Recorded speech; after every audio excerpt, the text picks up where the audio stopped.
Salut, bonjour pour cette deuxième recette en vidéo. Aujourd'hui je vais vous faire une tarte bordalou. Une tarte bordalou qui est normalement à base de poire, mais bon, j'avais trouvé des pommes au marché pas trop chères, donc ça sera une tarte bordalou aux pommes. Allez, on démarre la recette. Bon, pour la recette, comme d'habitude, je vous montre un peu les ingrédients. Donc on aura besoin de farine et de beurre pour faire la pâte. On aura besoin de faire un appareil à œuf avec du lait et un peu d'amande, de poudre d'amande. Il y a le sucre en poudre que je n'ai pas mis sur la table. Et nous aurons besoin de nos pommes. Voilà, c'est tout. Alors donc on aura besoin pour la recette de 250 g de farine. Et on va rajouter 125 g de beurre. Et on mettra un peu d'eau pour mélanger le tout. Voilà.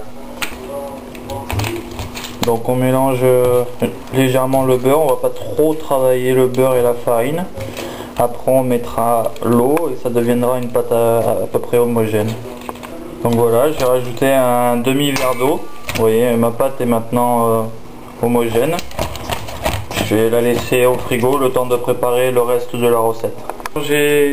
Alors j'ai préparé donc mon appareil à œuf où j'ai mis à l'intérieur 3 œufs, environ 3 décilitres de lait et 125 g de poudre d'amande.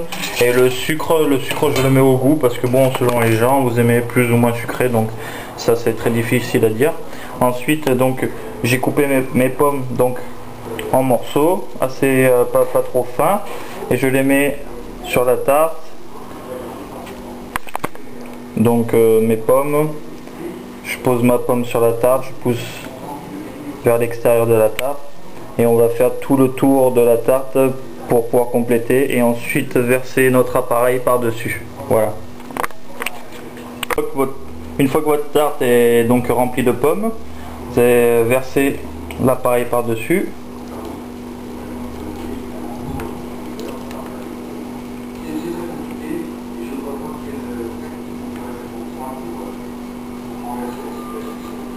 Voilà.